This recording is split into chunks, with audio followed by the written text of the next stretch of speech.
At the party, my fiancé lost the drinking game. I asked him, for the 10th time, where my dog had actually gone. He didn't answer. Instead, his girl best friend, Bridget, leaned across the table to bail him out. I ate him, Norma, she said, her voice dripping with a lazy, drunken giggle. Honestly, you raised him so well. The meat wasn't tough at all. She flashed a bright, mocking smile. Look, it's just a dog, right? Tomorrow is your wedding. Why don't we have Justin dress up as a puppy to make it up to you? Consider the debt settled. The room erupted into a chorus of raucous laughter. Bridget laughed so hard she practically collapsed into Justin's chest, her hand trailing down his collarbone. You guys have no idea. When Justin plays the good boy, he's absolutely adorable. Among the drunken roars, someone threw out a crude joke. How does he play dog for you, Bridget? Does he wear a collar? Or does he get down on all fours and lick your hand? Bridget's eyes lit up. She grabbed the speaker's tie, pulling him close. You dirty dog, you just want all the details tonight, don't you? The guy, clearly wasted, challenged her. Come on, rock, paper, scissors. If you lose, you have to tell us exactly how sweet Justin is when he's begging. Bridget's cheeks flushed pink. She grinned and threw her hand out. More cheers. More drunken shouting. Suddenly Bridget shrieked. Damn it. I actually lost to you. The group leaned in, reeking of cheap beer and expensive champagne, swaying on their feet. Spill. Spill. How does he do it? How sweet is Justin when he's on his knees? The men roared. Bridget opened her mouth to speak, but a large hand clamped over her lips, pulling her back against a broad chest. Cut it out, Justin said, his voice low but firm. You've had too much to drink. Stop making those kinds of jokes. The room went quiet, though eyes continued to dart back and forth. Some of the guys exchanged whispered chuckles, sharing a silent, knowing look that excluded me entirely. I stood up and grabbed Bridget's arm, pulling her wobbly, drunken frame upright. She looked at me, a sloppy grin spreading across her face. Norma, what's the matter? Want to know the details too? The next second, a deafening crash shattered the tension. Someone in the back yelled, Holy shit. Bridget hit the floor hard. A pool of blood and spilled champagne began to snake across the tile, glittering under the dim bar lights. Justin's eyes went wide, the alcohol instantly draining from his system. He threw himself onto the floor, pressing his hands against her bleeding temple. Call 911. Get an ambulance, he screamed, his voice cracking. Then he glared up at me, his face twisted in fury. Are you fucking insane, Norma? A blow to the head could kill her. I didn't blink. I picked up the last unbroken champagne bottle from the table, pointing the jagged neck directly at his face. Tell me, I whispered, my voice trembling but cold. How did my dog end up in her mouth? For a long time, Justin was the only other person who had a key to my apartment. When I went on a 2-week business trip 6 months ago, I gave him my spare so he could check on Winston, my Bichon Frise. But when I came back, the apartment was silent. The only thing left of my dog was his favorite squeaky yellow duck, sitting lonely on the living room rug. Justin had stammered through an explanation. He claimed Winston had slipped past his legs when he opened the front door, running off into the night. He said he had searched the neighborhood for hours but couldn't find him. During those weeks, I nearly lost my mind. I printed hundreds of flyers, plastered them on every lamppost, and spent my nights wandering the dark streets, calling Winston's name until my throat was raw. My grief had blinded me. I never noticed the gaps in his story. Until tonight. Earlier in the evening, Bridget had casually mentioned how much she loved exotic game. Then, wrinkling her nose, she added, It's a shame most dog meat is so tough. You really need one that's been pampered and fed high-quality kibble to get that tender, savory flavor. At that moment, a jagged line of suspicion began to connect in my mind. As the night wore on and the drinks kept flowing, their filters crumbled. When I finally asked the question I had buried deep in my chest, I felt the sudden, rigid tension in Justin's posture. Now the room was in chaos. They scrambled to lift Bridget, rushing her out the door. Someone shoved me hard in the rush, sending me stumbling back against the wall. Even as the wailing of the ambulance faded into the distance, Justin never answered me. But the silence was its own confession. Winston. My sweet, gentle Winston. Had Justin deliberately handed him over to Bridget to be slaughtered? The party dissolved, but I didn't go back to my empty apartment. Instead, I drove to the new townhouse we had just bought, the place we were supposed to move into after our wedding tomorrow. His parents were there, setting up decorations. They looked up in surprise when the door slammed open. Norma? What are you doing here at this hour? His mother asked, holding a roll of silk ribbon. I didn't answer. I walked straight into the kitchen, bypassed her, and picked up a heavy, 12-inch chef's knife from the block. His parents gasped, backing away. Stop. Norma, what is wrong with you? Where is Justin? Shouldn't he be with you? But the grief and white-hot rage burning in my chest stripped away any capacity for politeness. I swung the knife, forcing them to retreat into the hallway. The first slash went directly through our giant, glossy engagement portrait hanging in the living room. The canvas ripped with a satisfying, screeching tear. The second strike chopped into the custom-engraved wooden sign bearing our initials and tomorrow's wedding date. Third strike. Fourth strike. I poured every ounce of my physical strength into destroying the brand-new velvet sofa, the mounted television, the pristine coffee table. I smashed, kicked, and hacked until the living room was a battlefield of stuffing, shattered glass, and splintered wood. His parents were shaking, huddled by the front door. Norma, what did Justin do to you? Tell us. His father frantically dialed Justin's number, but the calls kept going straight to voicemail. His mother wrung her hands, staring at the ruin. The house. Our beautiful house is destroyed. How are you two supposed to get married tomorrow? We aren't, I said. My voice was a hollow, raspy whisper. I let the knife clatter to the hardwood floor and walked past them, stepping out into the cold night. Just as I crossed the threshold, his father's phone finally connected. Dad, why the hell do you keep calling me? Justin's voice blasted through the receiver, frantic and angry. Bridget is hurt. Norma cracked her head open with a bottle. Nothing is more important than Bridget right now. Justin, Norma is here. She's lost her mind. She destroyed the townhouse, his father yelled. There was a long, heavy silence on the other end of the line. Good, Justin said, his voice dropping into a hard, venomous register. Tell her to get to the hospital. She owes Bridget a formal apology, and she's going to give it to her tonight. I sat on the curb under a flickering street lamp, lighting a cigarette. It was the first time in my life I had ever smoked. I had Winston for 7 years. I got him when he was just a tiny, white puffball that could fit in the palm of my hand. He was incredibly intuitive. Every time I had a bad day, he would sit quietly by my side, tilting his little head, watching me with those big, dark eyes. The moment I would look up at him, he would jump into my lap, frantically licking away my tears. He was my shadow, always waiting by the door, resting his chin on my palm the second I walked through. And 6 months ago, he was suddenly gone. I had blamed myself. I thought I shouldn't have gone on that trip. I thought it was a terrible stroke of bad luck. But it wasn't an accident. It was a cold-blooded sacrifice. All because Bridget wanted to satisfy a sick, twisted craving. By the time I finished my 11th cigarette, my fingers were numb. I stood up, wiped my face with the back of my hand, and felt my phone vibrate. Justin's voice was sharp with irritation. Where are you? Bridget is awake. Do you have any idea how close you came to killing her? It was a joke, Norma. You're an adult. Since when can't you take a joke? Get over here right now, apologize, and maybe we can salvage this. I remained silent, listening to the ambient noise of the hospital wing over the line. Norma. Justin's voice grew suspicious. Are you listening to me? He let out a harsh, disbelieving laugh. You're really not speaking?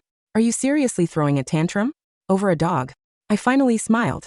The sound that came out of my throat was dry and hollow. Which hospital? I'm coming. But Justin was cautious now. He hesitated for a long time before asking. Where are you? Let me come pick you up instead. He arrived in a taxi 20 minutes later, still reeking of stale champagne and sweat. I stood under the street lamp, my face a completely blank slate. He climbed out of the cab and studied my expression warily. Norma, are you really this angry? I looked up, locking my eyes onto his. Winston was in my apartment. How did he end up in her kitchen? Did you take him, Justin? His face went pale. He shifted his weight, refusing to meet my gaze. It happened 6 months ago. Why are you still obsessed with this? He waved his hand dismissively. If you love dogs that much, I'll buy you a new one. A white one, a black one, whatever pedigree you want. He stepped closer, lowering his voice to a soft, placating tone. He was just an animal, babe. Is he really worth throwing away our future over? You made a massive scene tonight. Bridget wanted to call the police the second she woke up. I had to agree to some ridiculous terms just to get her to wait for your apology. Come back with me, Norma. Don't make this uglier than it already is. I tilted my head. Ridiculous terms? Like what? Promising to do her laundry for a month? Or giving her strip dances whenever she gets bored? Justin's face darkened, his jaw tightening. Stop. Don't be disgusting. I'm trying to save our wedding. If she files an assault report, how do we get married tomorrow? You created this mess. He let out a long, heavy sigh. Whatever. I don't entirely blame you. The guys drank too much and took the jokes too far. But Bridget did say that after we're married, she doesn't want you coming to our group hangouts anymore. His phone buzzed. Justin pulled it out, and as he read the screen, the color drained completely from his face. Norma, did you destroy the townhouse? I stared at him, my voice flat. You should be glad I didn't see you when I had that knife in my hand. His face went from pale to a mottled, angry red. What the hell is wrong with you? Over a fucking dog, you're ruining our lives? Tell me, I demanded, stepping closer. How did Winston end up on her plate? Justin closed his mouth. For a long time he couldn't find his voice. Finally he muttered. I thought your first question would be whether I was sleeping with her. I guess I really matter less to you than a dog." He kicked a plastic orange traffic cone on the curb, looking at me with deep, bitter disappointment. "Since you've decided to make a disaster of this, I guess the wedding is postponed." I went back to my old apartment. Sitting alone on the edge of my bed, I sent a mass text to every single wedding guest, letting them know the ceremony was cancelled. When I put the phone down, the silence of the dark room pressed in on me. The guilt and grief were suffocating, wrapping around my throat like a vice. Suddenly, my phone buzzed, the bright screen cutting through the darkness. An instinctual wave of dread washed over me. It was a friend request from an unlisted number. I accepted it, and a message immediately popped up. Norma. You really are pathetic. Justin has been playing good boy for me since before you two even started dating. Technically, I'm your predecessor. You're petty, sensitive, and completely dramatic. You never fit in with our group anyway." I read the text, but I didn't reply. My gut told me there was more. I tapped on her profile, scrolling back through her archives. Sure enough, I found a post from exactly 6 months ago. The background was unmistakably my kitchen. On my counter sat a simmering Dutch oven. The caption read, "The little bichon Justin prepared for me. Way sweeter and more tender than some stray mutt." The blue light of my phone screen illuminated the dark, empty corners of my bedroom. I stared at the image Bridget had sent.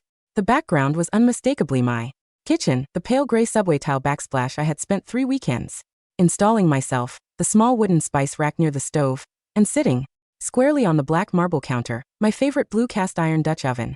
The heavy lid was slightly askew, a thin wisp of steam captured midair by the camera's flash.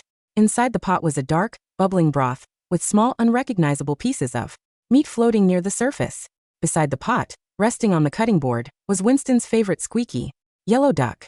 I didn't scream. I didn't throw my phone against the wall. A cold, terrifying numbness settled into my chest, freezing the blood in my veins. My breathing became slow, shallow, and perfectly controlled. The hot, blinding rage that had driven me to slash our engagement portrait and smash the townhouse had evaporated, leaving behind a vast, dark expanse of absolute, clinical calculation. They had done it in my home. They had used my key, walked into my sanctuary, taken my gentle, trusting 7-year-old companion, and slaughtered him on my cutting board.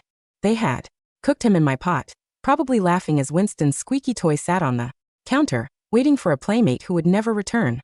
And Justin had lived with me for 6 months after that, kissing my cheek, sleeping in my bed, and watching me cry myself to sleep every night as I blamed myself for losing my dog. With steady fingers, I began to work. I didn't reply to Bridget's message.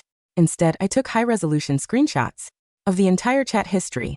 I took screenshots of her profile, the metadata of the photo, and her previous posts about exotic game. I opened my laptop, backed up the files to 3 separate cloud drives, and sent a copy to my personal attorney, Marcus, along with a brief, factual description of the timeline. Then I dialed the number of a private investigator I had hired during my initial search for Winston, a retired police detective named Detective Vance. "Avery." Vance's gravelly voice answered on the second ring. "It's 4 a.m. You find another lead?" "I found the truth, detective," I said, my voice sounding completely flat, devoid of any human warmth. "I'm sending you some files. I need you to find the local butcher or supplier Bridget Gold uses. She has a history of sourcing illegal meat. I want to know if there is a paper trail, a transaction, or a witness who saw Justin hand my dog over to her." "Avery, what are you talking about?" "Just look at the files, detective. I'll meet you at your office at 8. I hung up, walked into the bathroom, and turned on the cold water. I washed my face, looking at my reflection in the mirror. My eyes were bloodshot, my skin pale, but my gaze was rock solid. The girl who had loved Justin, the girl who had dreamed of a beautiful wedding and a quiet family was dead. Only Norma remained. And Norma was going to dismantle their lives, bone by bone. At 8:30 a.m., the rain began to fall over the city, a cold, gray drizzle that matched the mood in Detective Vance's cramped office. Vance sat behind his cluttered desk, a large mug of black coffee in his hand, his eyes red-eye scanning the printouts of Bridget's messages. The cynical, battle-hardened detective looked physically sick. "This is sick, Norma," Vance said, his voice dropping to a low, quiet growl. "I've seen some terrible things in my 30 years on the force, but this is pure, unadulterated sociopathy. They did this in your kitchen." "Yes," I said, sitting opposite him, my arms crossed over my dark trench coat. "The photo metadata shows it was taken on April 14th at 7:14 p.m. That was the 3rd day of my business trip. Justin's phone records from that day should show his location at my apartment. I've already run a preliminary check on Bridget's financial transactions from that week. Vance said, pulling a thin folder from his drawer. She made a payment of $500 to a local, unlisted business in the industrial district called Gold's Custom Processing. It's run by her uncle, a licensed game butcher. They handle deer, wild boar, and apparently, whatever else she brings them. We need the physical evidence, I said. The blue Dutch oven is still in my kitchen. I haven't used it since I got back from that trip. I was too depressed to cook. Vance looked up, his brow furrowing. If she used your pot, there might still be trace DNA, even after 6 months of being washed. Cast iron is porous. If we can get a forensic search warrant for her uncle's shop, we might find the processing records. But we need the police. We'll get the police, I said. But not yet. Justin wants me to meet him at the hospital at 10 to apologize to Bridget. He thinks I'm going to beg for her mercy so he can save our wedding. A cold, dark smile touched my lips. We're going to give him exactly what he wants.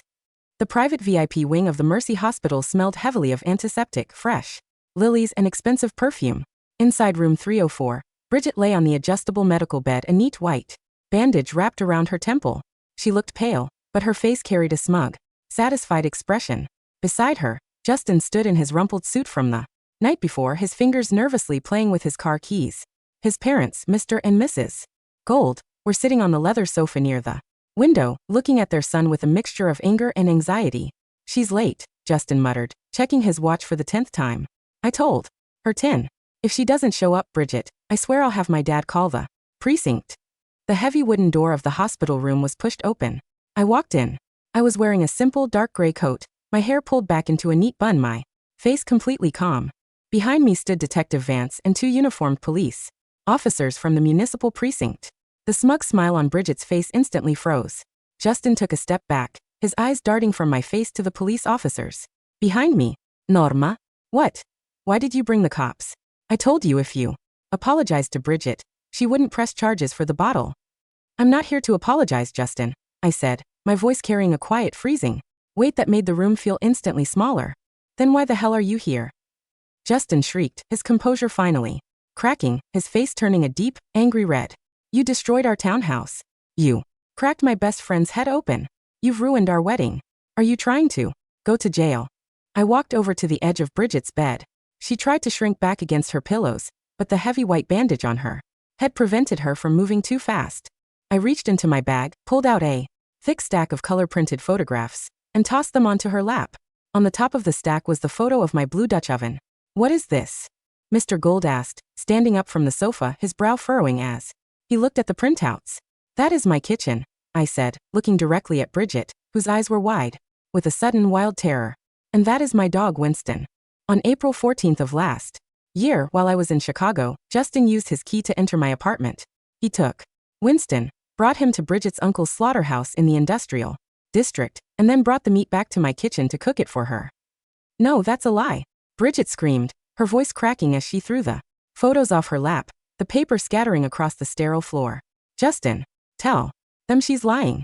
It was a joke. I was just teasing her because she's so sensitive. A joke. I turned to the police officer beside me. Officer, this is the forensic report from the State University's Veterinary Pathology Lab. We ran a luminol and DNA test on my cast iron Dutch oven yesterday morning. They found traces of canine blood and bone marrow matching Winston's genetic profile from his vet records. I looked back at Bridget.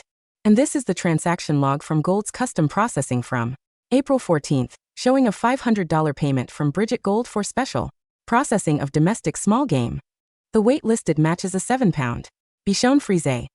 The room fell into a quiet, absolute horror. Mr. and Mrs. Gold stared at the photos on the floor, their faces turning a sickly pale green. His mother covered her mouth with her hand, a dry, choked gasp escaping her throat as she looked at her son. Justin, she whispered, her voice shaking. Did you really do that? Mom, please, it's not what you think. Justin stammered, backing toward the window, his hands raised in a desperate, pleading gesture. Bridget, she wanted to try it. She's been obsessed with it for years, and Winston was always barking, and I thought if I did this for her, she'd finally let me have my own life. Your own life? I walked over to him, stopping just inches from his chest. You gave her my companion of 7 years to satisfy her sick, sadistic craving. Justin, you let her slaughter him in my house. And then you watched me cry for 6 months while you pretended to help me look for him. I reached into my pocket, pulled out his platinum wedding band, the one he had left on my nightstand weeks ago, and dropped it into his lukewarm cup of hospital. Theo, you're a monster, Justin, I said, my voice barely a whisper, yet it felt like a heavy stone dropping into a quiet well. And so is she. The police officer stepped forward, pulling a pair of handcuffs from his belt. Justin Gold, Bridget Gold, you are under arrest for grand theft of property, animal cruelty, conspiracy to commit a crime, and illegal slaughter of a domestic animal. No, you can't do this to me, Bridget shrieked, kicking her sheets as the officer grabbed her arm, forcing her hand behind her back. Justin, save me. Tell them it was your idea. But Justin couldn't save anyone. He was already on his knees on the hospital floor, his head bowed, his hands shaking as the steel cuffs clicked around his wrists, leaving him in the cold, bright light of his own ruin. The fall of Justin and Bridget was swift, public, and absolute. Within 48 hours of the hospital arrest, the story had leaked to the local news. The combination of a high society wedding, a secret affair, and the brutal, sociopathic slaughter of a beloved companion dog was a story the media couldn't resist. The headline was on the front page of every daily. Fiancé and best friend arrested for theft and slaughter of companion dog on eve of wedding. The photos of the Blue Dutch oven and Bridget's smug messages went viral on TikTok and Twitter. Within a week, there were protests outside the Gold family's real estate office. Their corporate partners pulled out of their developments overnight, terrified of being associated with a family of dog killers. Justin was fired from his executive position at the firm, his professional license suspended by the Board of Ethics. Bridget's uncle's slaughterhouse was shut down by the health department, facing multiple criminal charges for processing illegal meat. I stood in my empty apartment, looking at the large window. The room was quiet now. There was no squeak of a yellow duck, no soft patter of tiny paws on the wood, but the heavy, suffocating cloud of guilt that had hung over my throat for 6 months was gone, replaced by a quiet, cold peace. The door to my apartment opened, and Detective Vance walked in, holding a small wooden box. Norma, he said, his voice quiet and respectful. The police forensic lab finished their investigation. They recovered what was left from the processing shop. They cremated him for you. I took the wooden box from his hands, its weight small and light in my palms. On the lid, the local craftsman had carved a small, beautiful image of a Bichon Frise running through the grass, his head tilted, his eyes bright and clear. Thank you, detective, I said, a single hot tear finally rolling down my cheek, warm and real. Justice was served, Norma, Vance said softly, patting my shoulder. They're going to prison. Both of them. The prosecutor is demanding the maximum sentence of 5 years without parole. 5 years is not enough, I said quietly, looking out at the rain-slicked streets of the city. But it's a start. A year later, the spring arrived in the mountains with a sudden, glorious burst of color. The valleys were filled with wild lavender and yellow dandelions, the air sweet, clean and entirely alive. I sat on the porch of my new log cabin in the Colorado hills, a steaming mug of tea in my hand. Beside me, a young, golden-furred golden retriever named Barnaby was resting his heavy head on my knee, his big, dark eyes watching me with a quiet, curious intelligence. He was a rescue dog I had adopted from the local shelter 6 months ago. I reached down, gently scratching behind his ears, his soft fur warm against my fingers. In my pocket, my phone buzzed. It was a message from my attorney, Marcus. Norma, the final appeal was denied. Justin and Bridget's sentences stand. They are currently serving their terms in the state penitentiary. The Gold family office has declared bankruptcy. It's over. I looked at the message, a long, slow breath escaping my lips, the last of the gray ash in my heart finally carried away by the mountain wind. I deleted the message, turned off the screen, and slipped the phone back into my pocket. Let's go for a run, Barnaby, I said, standing up. The dog let out a happy, excited bark, his tail wagging furiously as he leaped down the steps into the green grass, his body bright and beautiful under the golden morning sun. I followed him down the trail, my steps light, my chest expanding without pain, walking forward into a life that was finally, truly my own.